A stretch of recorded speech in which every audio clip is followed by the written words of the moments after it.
hanging out here in West Monroe on a beautiful day on Sunday. This one was actually a request from someone. They said, you got to get in with Joe Isabell. He's doing a lot of cool things these days. You probably remember when he used to race way back in 06, 07 in the mods. They did late models, World of Outlaw late model tour. In between, they've done a lot of things, but they're back with Mod Lites. They did mods back in 09. A lot of things happened. Again, they traveled all over the country with the World of Outlaw late models, had their shop burned down, lost everything. Now they're back. Joe Isabell is back racing. He's 2 out of 4 this year when he's been on the track, 3rd place last Friday. How you doing, man? I'm pretty good. Boy, you were running down all the stuff that you've done, man. I mean, there's not a lot of people who can say they've done what you've done and raced in all 48 states. It really must. Is it kind of a fog? Did it seem like it happened fast? What was that like? Because you did a lot. I mean, it blended pretty heavily that year, 08. I was never home. I should have been in school, but I was racing, and I can't be any happier. And the opportunities my father gave me and stuff like that for me and both my brother to be able to race that much. I mean, there's a lot of kids in the world that could never experience something like that, and it was just amazing. Yeah, because you were 16 at the time, you told me. Yep, 16, turning to 17. How did that work? I mean, did you have to call the school? And I mean, this is not exactly an internship or something like that. Yeah, I mean, it started in the summer. We were racing in the summer, so I was off of school, and then basically I did a little bit of work the best I could, like, homework and stuff like that or whatever. And it was kind of just, I think I'm going to have to repeat that year. Is that how it worked out? Pretty much, yeah. Did you end up graduating or no? No, I ended up dropping it out the year after. Okay. Because I went to work and... But you had skills, so you were fine, right? Yep. Okay. Tell me about what we're doing today. I was talking the other day, alien fabrication. This, you and 3 other people.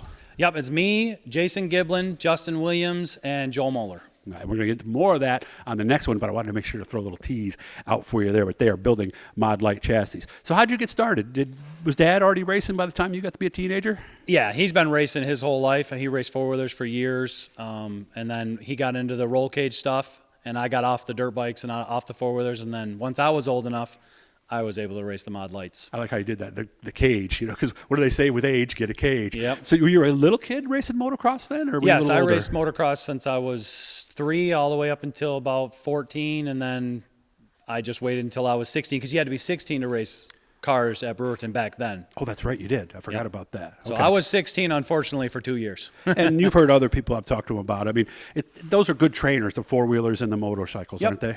Yeah. You They used were, you just learn to be around people and be racing and just racing. Mm-hmm. Yeah, you learn racing lines, you learn control, and I think also you get a little bit of the fear out of the way. Is that true too? I mean, yes and no. These are, roll cage. If you start on a motorcycle or start on a four-wheeler or something like that, the roll cage kind of doesn't really scare you. So it might not be a good thing because you have less Yeah, fear. right. So, I mean. But you are a lot safer because I know a lot of people did motocross and they all have injury stories. Do you? Yep, I actually broke my leg. Yeah, I see the scar there. Yeah, man. I broke my leg on a bike. That was during racing. I was 20, I think, when I broke it. Okay.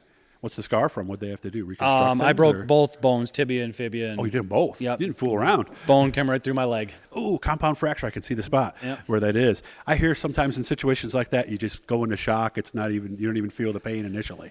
Yeah, I didn't even know I broke my leg. I landed, I got up, and my whole leg folded over, and I hit the ground. I said, well, my leg's broke. Yeah, it's time to get that fixed. So how long were you out? 6 weeks. Okay. What brought you guys to Mod Lites? My father got into it, and it was just simple, easy, clean racing. It was cheap. We had a lot of cars. And then I remember that. You had like 6 or 7 at one point, didn't you? Yeah, Mod Lites. Yeah. And then he graduated to the Modifieds, and I still played with the Mod Lites for a year, and then I got into the Modifieds. What was that like going from that? Because I've heard some people say that the Mod Lites are so twitchy that the Modifieds almost seem a little easier from the handling and drivability standpoint. Yeah, the wheelbase on a Mod Lite makes the cars really hard to drive. Plus, we don't have power steering. I mean, we do now, but back then we didn't. Okay. So the Modifieds are a lot, I won't say easier to drive because they're not easy to drive, but they're not these. And you guys were some of the first when they went from Dwarf to Mod Lite to do Mod Lite, weren't you? Yep. Yeah, my car was actually one of the first ones. It was a Pro. It was one of the first Mod Lites in Central New York. Okay. Had you done the Dwarfs before that, or you started right I with the Mod wasn't Lite? old enough. I wasn't even old enough to Okay. race the Mod Lite the first year. So Ricky Demo actually raced my Mod Lite before Oh, I I could. remember when he was doing that. Yeah. How'd you do when you went to the big block? I did good. I have one win in a big block. I held the record at Brewerton for the youngest person ever win in a big block. Really? How old were you? I think Larry ended up beating me out on age. How old were you? I was 16. 16. Yeah. Oh, he must have beat you by a few months then or something. I think huh? he beat me because they lowered the age, and I think he was 15. Oh, okay. All right. When you went to late models, man, that had to be an incredible situation just to go from running 1 or 2 local tracks to, like you said, almost every state in the union. What was the first thing that people might not know that was different about doing that? The people in the late model community they're unbelievable. So racers are racers. Yeah. Okay. I mean, we were new and we were not fast. I mean, I was young, I think we went to Golden Isle was our first race in Georgia, and we blew up, and I didn't even know Shane Clanton, and he offered to give us a motor. Really? Yep. And literally walked right over to our trailer and was like, "Oh, you need one? I have one." Wow. Yep. Welcome to the tour, right? Exactly. I guess I thought maybe, because there is still a little bit of New York Yankee hatred in the South. You never ran into any of that? No, we didn't run into anything. I mean, they treated us like we were family. It wasn't just him; it was every racer. Wow. Tim McCready was racing at that time, and me and Vic Coffey were both rookies that year, and we were battling for Rookie of the Year in 2008. So they kind of set the template for a little bit. Yeah. Oh, more New Yorkers are coming down. All right, they run good, right? What was it like? Because I was talking with you about beforehand. You got to do laundry. You got to eat. Sometimes you got 3 or 4 days between shows, and you're not making any money. What do you do then? Well, I mean, that worked out because while we were working on the cars in Walmart parking lots, we would just go in there and buy new clothes. Oh, really? Pretty much. So nobody was in charge of laundry, huh? No. Yeah, because I kept thinking of you guys going down the road looking for a clean bathroom, right? And a real bathroom for Well, I was stubborn. I always made sure that I got a hotel room. Everybody else had to sleep in a toter home. Gotcha. Okay, so you made out well. Came back, ran mods after that. You actually got out for a bit. Why? I got out of racing because my father got out of it. He didn't want to foot the bill anymore, and there you go. When I was thrown into it, I didn't understand because I was always too young how much money it actually does take to run a team for a year or years, and I didn't want to spend the money. So I rode dirt bikes, got back into that, and 4-wheelers and stuff like that. Okay, and I'm not going to tell you the number he told me because it's higher than I thought, but I don't want to throw that out there. You got back out, and then you were going to do Sportsman, and something went wrong.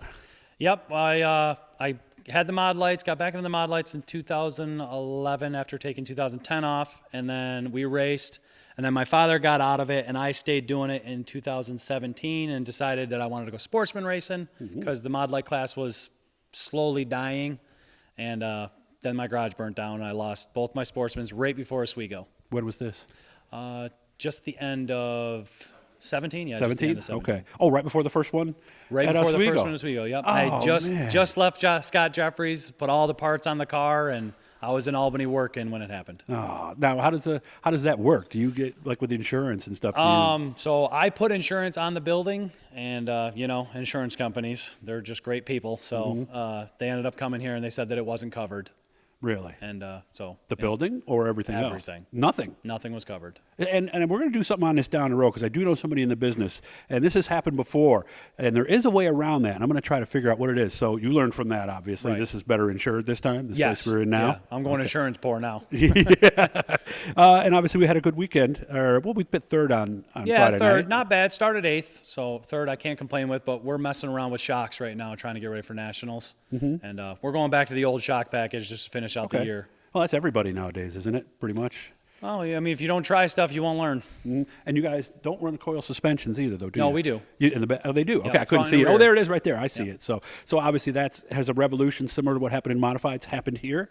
Pretty much. Okay, so you really got to drive the heck out of it. What do they say? Drive the car like you're mad, right? Yeah, elbows up. Yeah, elbows up. It's a way to work. How much we racing the rest of the year? Now we got about a minute. I don't know, what do we got left? 4 races, I think? 4? Yeah. I think Just the 4. local stuff? Yep, just the local stuff, and then Florida. And we're thinking about going to Texas. Okay, and I'm airing this on Tuesday because Joe and all of his friends are going to be racing tonight at Brewerton as part of Summerfest. It's a 4-race deal. Tuesday is Brewerton, and you're not at Fulton on Wednesday, right? No. Okay, and of course Canandaigua on Thursday, and then they go all over again. And remember, All-Star Sprints are going this weekend at Weedsport. Appreciate you having me out. We're going to do a second one. We're going to talk more about alien fabrication, so make sure to look for that one coming up. Thanks for doing this, man. Hit the blue E and subscribe. And again, love this place. Love what you guys are doing. I hope things go well for you. Thanks, Doug.